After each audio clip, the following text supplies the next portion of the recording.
Après avoir nettoyé le spot, du coup on va s'échauffer. Pour s'échauffer, ce que je vous propose c'est de vous montrer 2-3 choses. Rouler, faire du tic-tac, faire des demi-tours et après des petits manuels.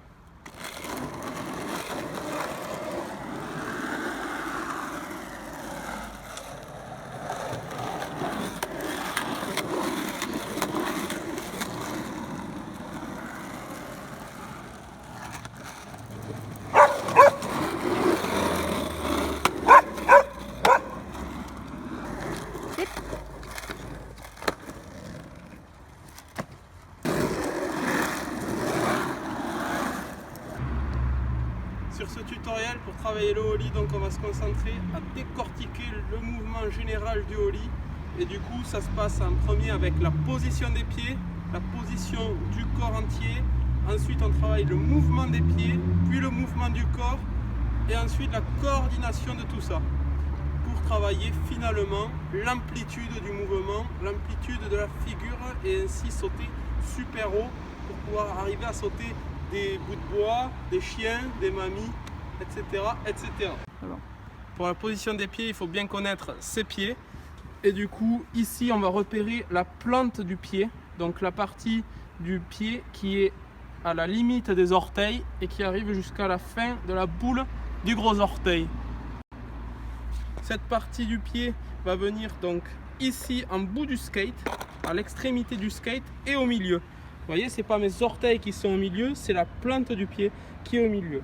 Hop, le pied avant ensuite, lui, on va se ficher de connaître tous les termes chirurgicaux du pied. On va le positionner ici. En détail, on va mettre donc la pointe du pied qui ne dépasse pas de la planche. Là, ici, la distance entre les vis et le pied, donc c'est pas figé, on peut partir sur 5, 7, 10 cm pour être plus à l'aise. Plus vous allez être loin des vis, moins vous aurez d'équilibre. Plus vous allez être près des vis, plus vous aurez d'équilibre, mais par contre moins vous sauterez haut. Voilà, donc la position des pieds ressemble en finalité à ceci. Maintenant, on va travailler la position du corps. Pour travailler la position du corps, il faut savoir que comme beaucoup de figures, beaucoup de techniques, il faut avoir le corps bien au-dessus du skate. Je mets mes épaules qui sont dans le même axe du skate. Si je veux regarder devant, mon épaule avant ne bouge pas. Si je veux regarder derrière, mon épaule arrière, mon épaule avant ne bouge pas. Super important. Donc mon corps, il est bien droit au-dessus du skate.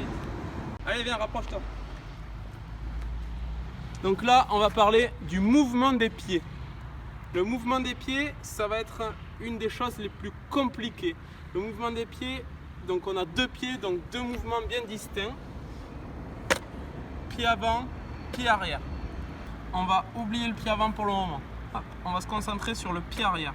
Notre pied arrière est bien en extrémité. Plus il sera en extrémité, plus le mouvement sera simple. Attention non plus de ne pas dépasser du skate pour garder l'équilibre de la cheville et du pied. Le but, ça va être donc de donner une impulsion et faire taper l'arrière très fort sur le sol afin que le skate se lève et décolle. Droit. Je vous montre avec mon pied.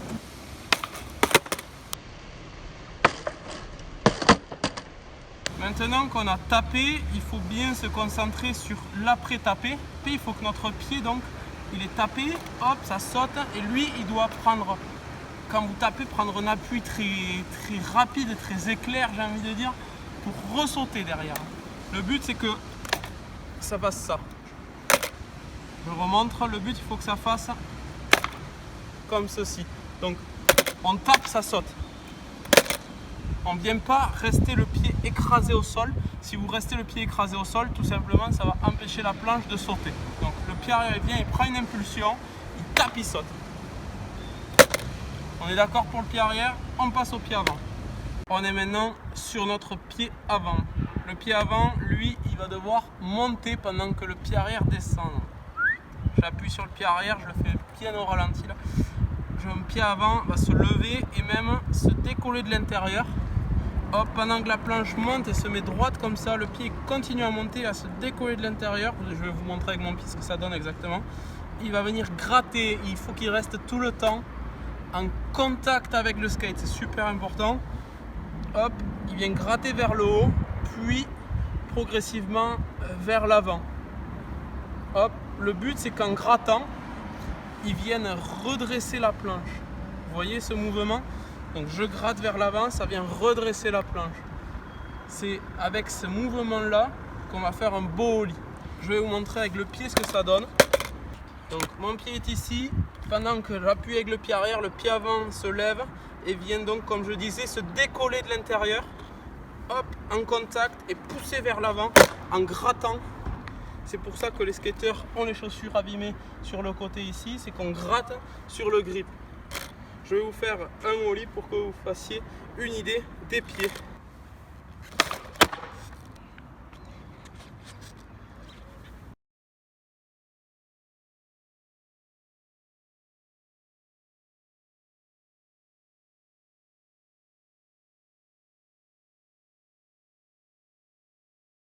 Après avoir vu le mouvement des pieds, on va voir le mouvement du corps.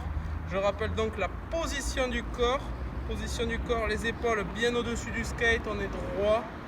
Et pour arriver à faire un joli ollie, il faut prendre une bonne impulsion. Pour prendre cette impulsion, comme quand on saute pieds joints, comme quand on saute à cloche-pied ou n'importe quel saut, on va se fléchir. Première étape du mouvement du corps, se fléchir en restant bien perpendiculaire au sol. C'est-à-dire que si je me penche en avant, je tombe en avant.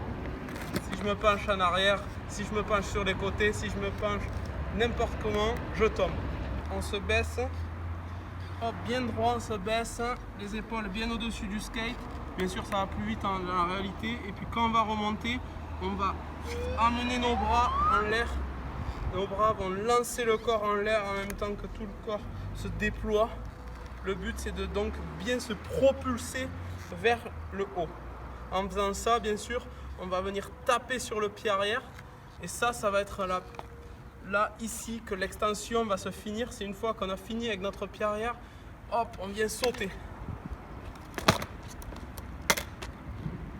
Donc, je remontre le mouvement général. Concentrez-vous bien sur le haut de mon corps et non plus sur mes pieds, pour voir comment il se déploie et comment le poids que je lance en l'air me tire vers le haut.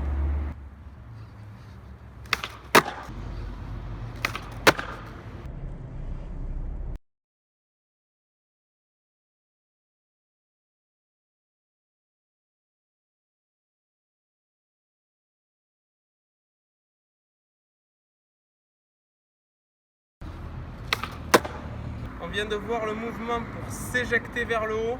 Maintenant, il va falloir voir le mouvement pour amortir tout ça. Parce que un saut, c'est pas du tout bon pour votre colonne vertébrale. Donc là, on va voir l'amorti. Je vais l'exagérer, je vais faire un essai. Hop. Et le but, ça va être donc de venir se fléchir à nouveau, comme ça, et de se servir, comme je vous le dis régulièrement, de ses genoux comme des ressorts, des amortisseurs. Je vous montre un ollie en exagérant un peu l'amorti. La coordination des mouvements, c'est super important dans le skate pour toutes les figures, toutes les techniques. Si vous n'êtes pas coordonné, vous n'allez pas faire vos figures correctement et ça va vous bloquer dans votre progression.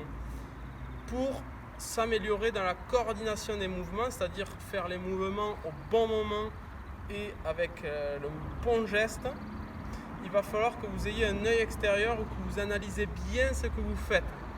Donc moi je vous conseille pour ça d'avoir soit un autre pratiquant avec vous, soit de vous filmer. Vous pouvez prendre un trépied, une caméra, un téléphone, peu importe, vous filmez, regardez ce que vous avez fait et de le remettre en question, de l'étudier, de l'analyser et d'essayer de venir l'améliorer sur votre planche. C'est bon. Après avoir travaillé donc notre position, nos mouvements et la coordination, on va travailler donc l'amplitude. Là, on a vu le ollie jusqu'ici à l'arrêt. À l'arrêt, pour moi, personnellement, je trouve que ça vaut pas grand-chose. On ne fait pas trop de skate à l'arrêt. C'est pour ça que moi, je vous encourage, dès que vous avez compris le mouvement, à passer en roulant. À l'arrêt, vous vous entraînez. Vous pouvez vous entraîner éventuellement comme ça, sans rien, ou en vous tenant à une chaise ou une barrière. Moi, je vais vous dire comment s'entraîner en roulant. Donc, première étape en roulant, c'est de sauter quand on peut. ça veut dire qu'on va mettre une surface comme ici, une surface plane avec aucun obstacle. Et là, vous allez essayer de faire un ollie quand vous le sentez, quand vous sentez que vous pouvez. Vous avez tout le temps que vous voulez pour faire votre ollie. Je vous montre, ça donne ceci.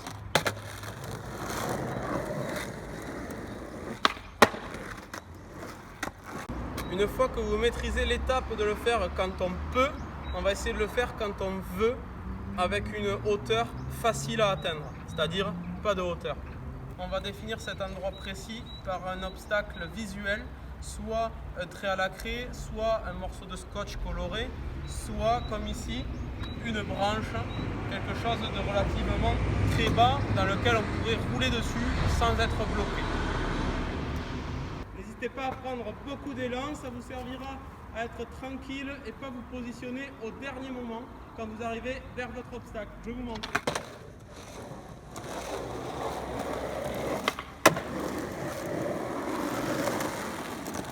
Après avoir fait l'obstacle facile où vous ne risquez pas de vous viander, on va passer à des obstacles un peu plus difficiles, type manche de balai, barre en bois, très petite. Moi ici j'en avais pas, j'ai pris de suite quelque chose d'un peu plus gros, style un chevron. Je vous montre. Toujours sur le même principe, on prend beaucoup d'élan.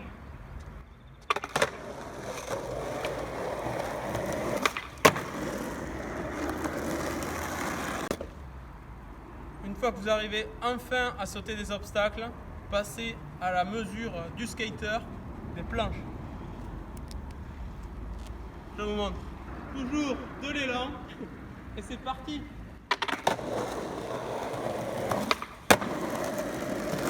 Si vous avez un ou une amie, sautez par-dessus.